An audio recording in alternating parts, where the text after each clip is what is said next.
Everyone, welcome to the Horror Room. I'm Travis Bruce, and today is another Thursday Women of Horror Spotlight. And I have a great one here with us today. I have Miss Susan Lanier. She's been in everything from The Hills Have Eyes, working with Wes Craven, and she's in a new indie horror movie that's getting a lot of praises and noise right now, The Boatyard. Susan, welcome. Thank you. It's nice to be here. Thank you for coming on. Thank you for coming on. Thank So the boatyard, it's getting a lot of noise. It has a billboard in Times Square in Los Angeles. I interviewed RG Graham, the producer, great guy, He big also marketing. Yes, he also wrote it. wrote The Boatyard. Yes. Yes, He is and a talented dude. he is, and he is doing a full-on marketing press for Yeah. this, and of course the great Mike Ferguson, he's doing his thing and being great in the movie. So tell us a little bit about your role in the boatyard. Well, I can't remember who sent me the sides, but anyway, I was asked to audition for the role of Martha, and I get a lot of auditions, and I actually work quite a bit. I'm kind of lucky I'm still working.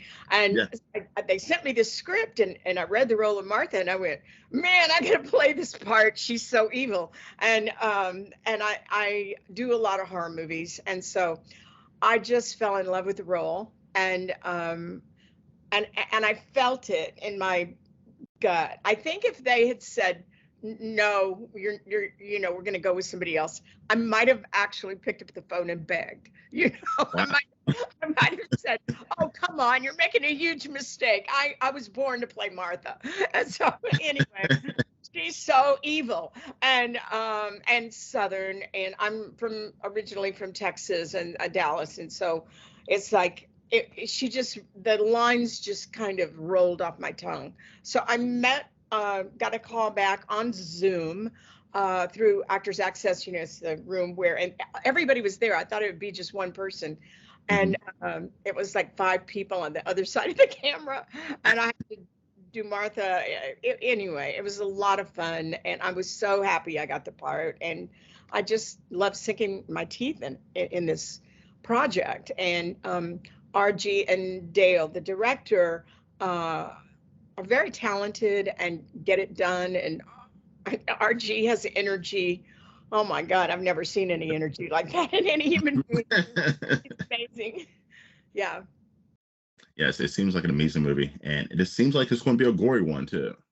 Yeah, I'm a bartender, and I can't give it away, but other than that, motorcycle jacket mama, so and just really evil. Mike Ferguson plays my son. Okay. Mhm. Oh, now Yeah. how's it working with Mike? He is an intimidating looking guy. He's fun. He's just as sweet as he can be. That rough exteriors, Yeah. you know, for the roles. Hmm. We aren't who we play usually. You know, if you saw me on the set, you'd go, "Oh my God, she's scary." But Yeah, RG actually took us on a tour of his yacht where the movie is actually filmed, wow. and that's an amazing. Well, Uh, I have not been on the yacht. you haven't been on the yacht? I've not been on the yacht. All of my scenes were on sets in Okay. LA. So I bars and whatever. And I haven't been on the yacht yet. I'm waiting. Yeah. So, Susan, you've been in horror for, going way back. You've been in Hollywood for way back. You were in Welcome Back, Carter with John Travolta back in the 70s, and you got your horror debut working with the late great Wes Craven in Yeah, the original Hills Have Eyes. How was it working with Wes? it was great. Again, they had called me in to just meet with Wes, and he had done one film, and I'd done a lot of television, but I was dying to do film. And there's a big difference. And I had come to Hollywood doing comedy. I had done stand up, uh,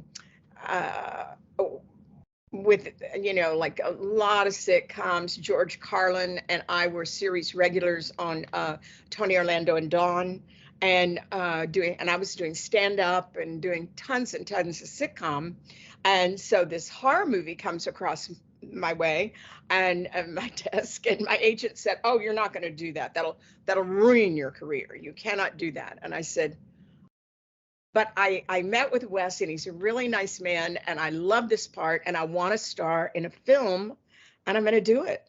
And so it ended up that the agent and I parted ways because I wanted to play Brenda in the star in The Hills Have Eyes. And so I'm so glad I did, because you never know what project you're going to do that's going to change your life.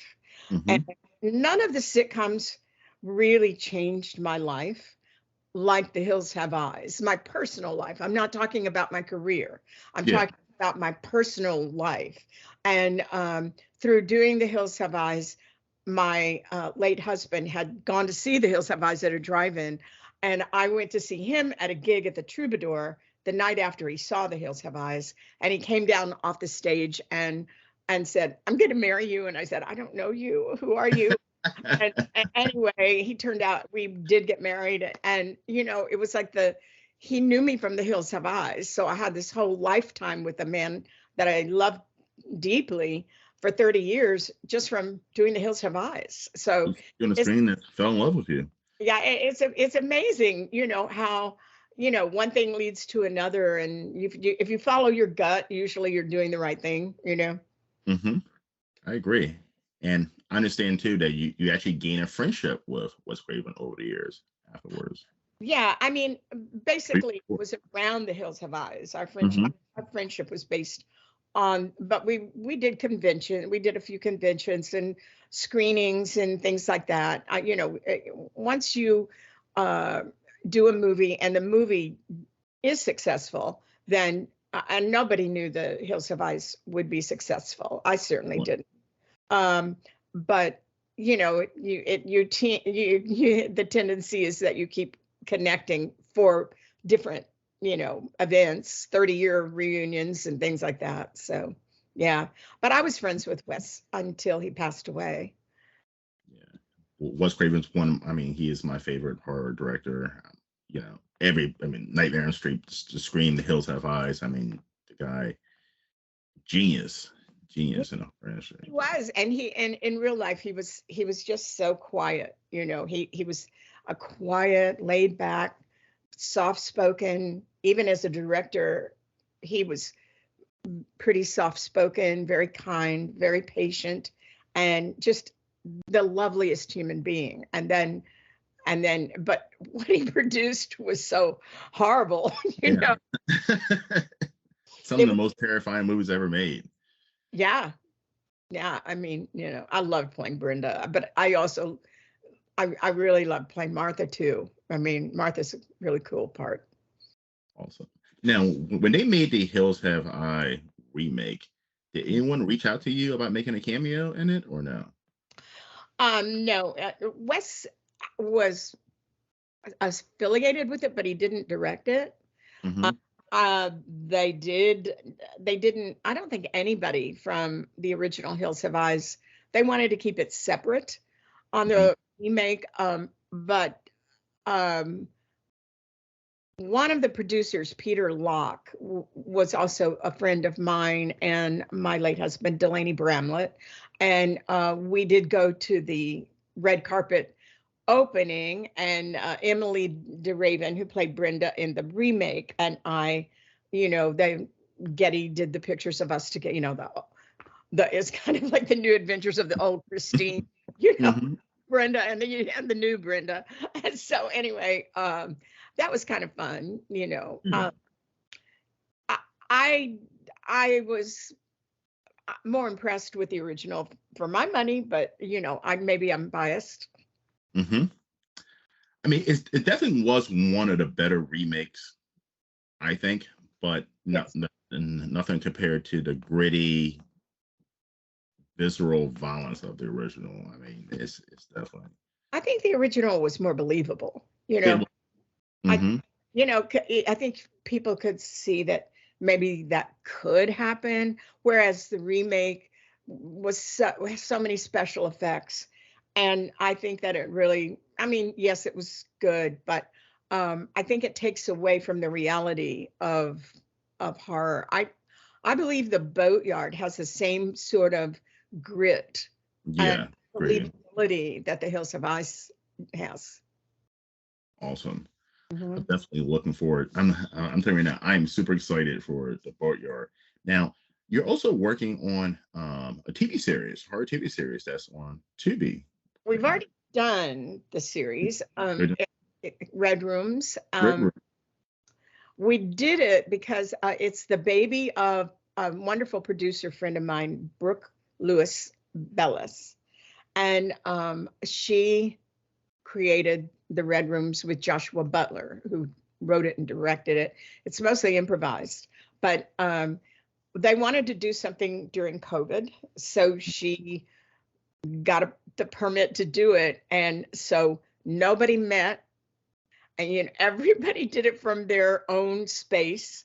And I played Senator Larkin, Sheila Larkin, and I tied myself up with chains and did my own makeup, and they actually filmed it through Skype, which is weird. And so they filmed it, and it became a series. They we only filmed a couple of days, and then they made it into episodics, and it's just a short. It's kind of a short series. It's in with a lot of special effects, and it's horror, so it's funny.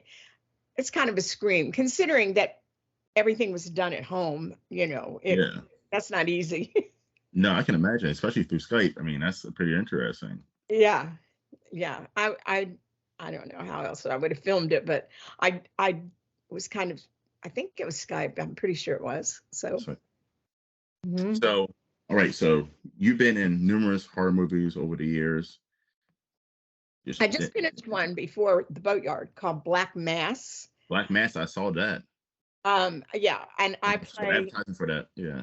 Yeah, have you had interviews with Devaney Penn, the director? Not yet. She's amazing. She's wonderful, and she had a vision and got it made. I play a real preppy mom, so far away from Martha. And so I play it takes place in the 70s. So I have this, 70s ratted hair, and I speak with a German accent, and I drop my daughter off, Eva Hamilton, to school. And it's not a big part, but I loved working with Devaney and being part of the Black Mass film. It hasn't had a U.S. release, but it just premiered at Cannes. So Yeah. mhm. Yeah. So I saw the advertisement for that.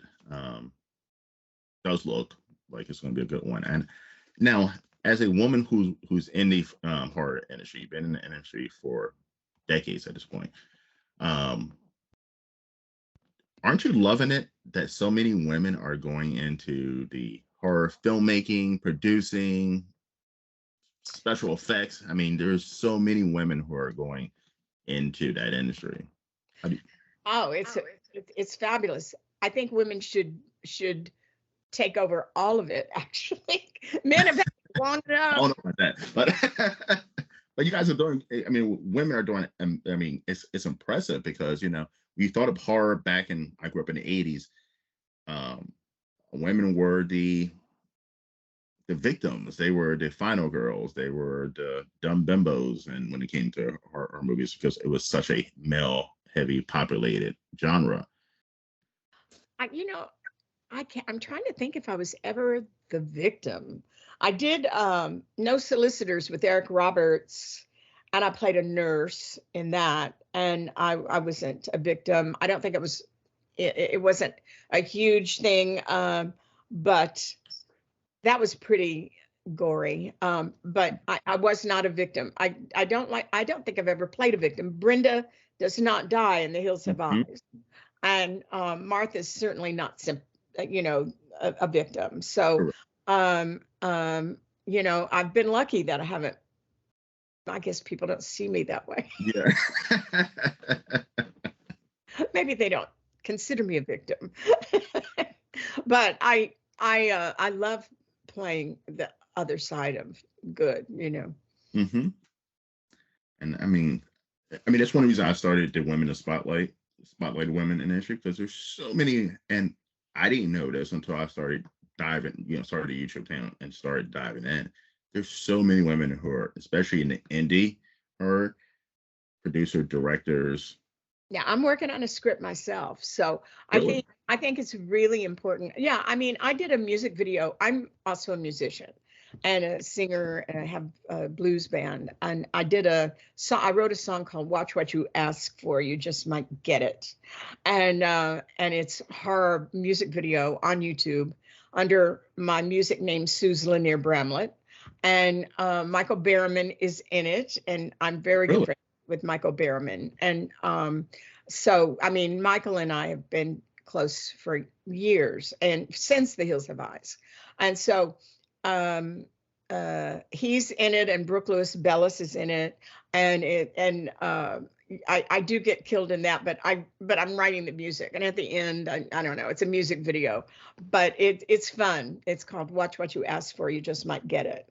And then I have another music video called Facebook, which is a farce on Facebook, and it's got a little bit of horror in it and stuff. So yeah, I like to. I'm probably going to have a couple of songs. I have a couple of songs in the horror movie Cut that I did with Gabrielle Stone, and Gabrielle is Dee Wallace's. Dee played my sister in The Hills Have Eyes, and hmm Gabrielle Stone is her real life daughter, and she played the ingenue, and I played the horror film director in the movie Cut, which was made a few years ago. And I have a couple of songs in that, and also a little snippet of my show at one of the nightclubs in LA. So I Nice. integrate the music and the acting and whatever, because it does kind of, it's Let's fun. cross over. Yeah. I love the crossover. All right. So we're going to do something fun now. I don't know if Okay. you've seen my show, but it's an end. So I'm going to ask you three random horror questions. Yeah. Okay. Okay. All right. First question. Outside, of course, The Hills Have Eyes, what is your favorite Wes Craven movie? Man, that's a hard one. I don't watch horror. Um, Give me some choices. Last time. Nightmare on Elm Uh, Street, Yeah, yeah. Scream, um, I'll pick Nightmare on Elm Street. Nightmare on Elm Street, Yeah, I saw that. I liked that one. Freddy Krueger, iconic horror character, Mm-hmm. iconic character in American history, movie history, all around. I think. That's a classic movie. But my favorite's The Hills Have Eyes. But you didn't ask me that. All right. Out of the two characters, from the one from Black Mass and the one from the Boatyard, which one are you closer to being in real life? Oh man, I guess Martha, but I'm not like either of them really. I, I hate to say in real life I'm more like Martha. Martha's horrible. But I enjoyed having that part of my inside personality come out in Martha. So I'm going to pick Martha. Go to Yeah. Martha. Okay. Yeah. I'm I'm I'm probably more like the other one, but anyway, I'll pick Martha. She's much more fun. The other one's not very much fun. It is fun being evil, isn't it? I mean, it Yeah. seems like it's fun to be awful and evil, and being nice is not necessarily fun, I guess. And Dale, the director, just kept giving me more to be evil with, and so we just kept going with it. So yeah, it's fun.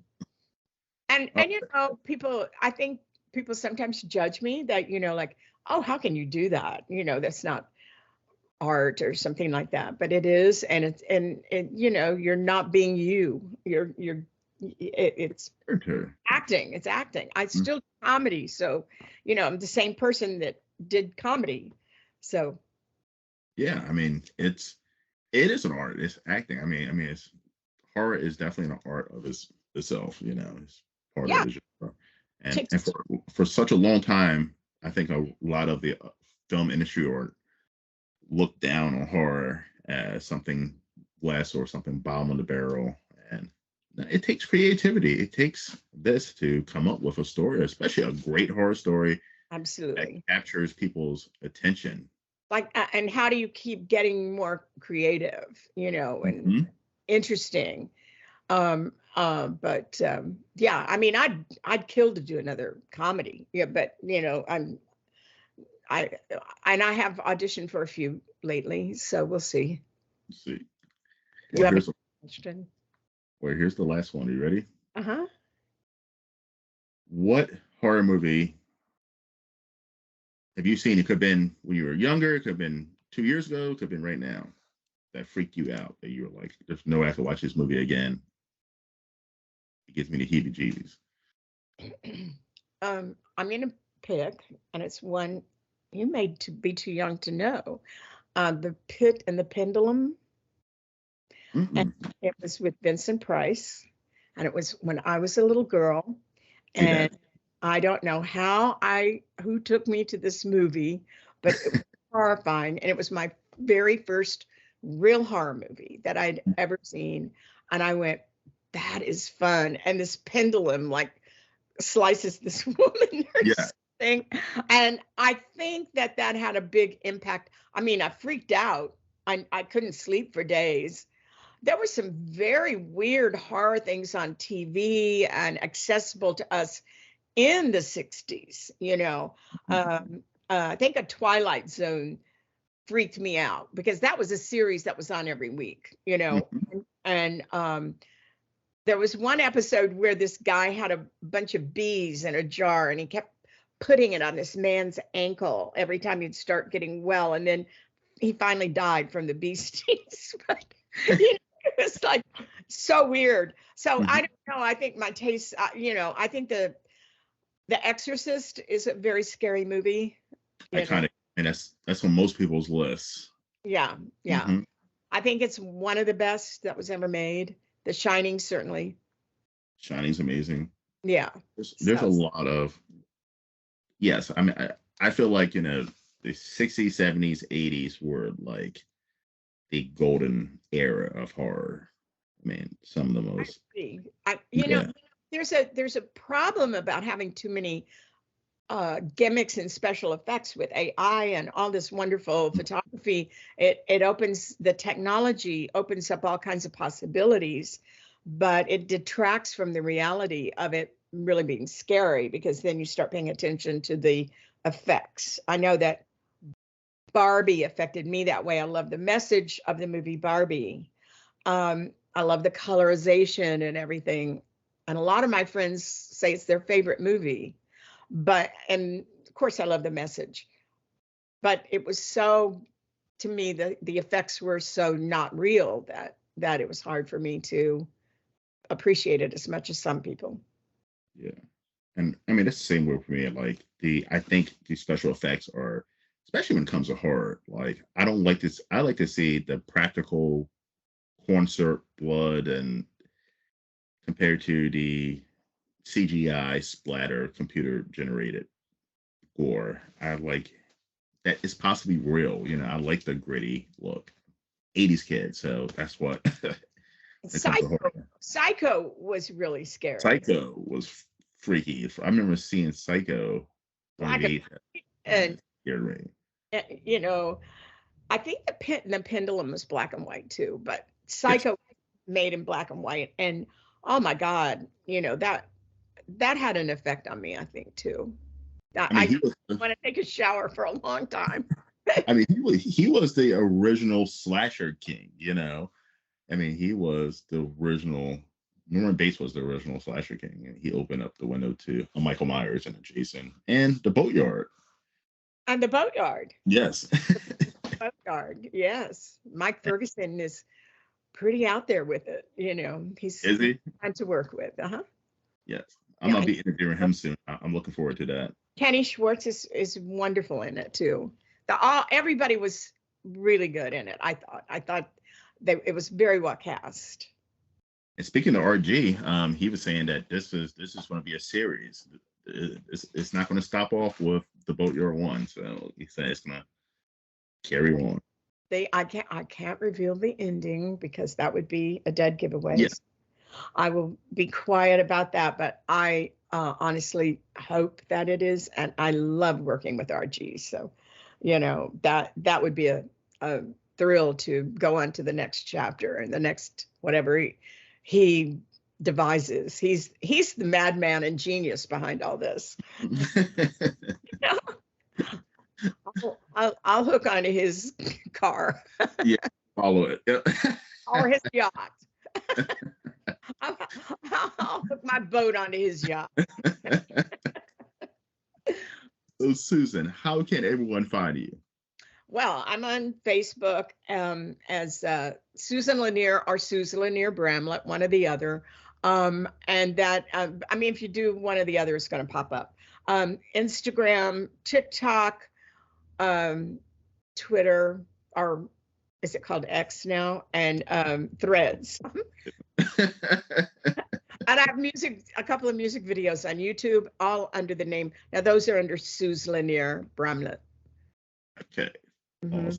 Everyone definitely check it out. Check out her on Tubi with the Red Rooms, as well as coming soon, the Boatyard. The Boatyard. Yes. Susan, I would like to thank you for coming on to our show. It's been an absolute pleasure. It's been my pleasure. And thank you for having me here. You're welcome. Appreciate All it. right, everyone. Well, thank you for coming to the Hard Room. I'm Travis Bruce. See you guys next time. Take care.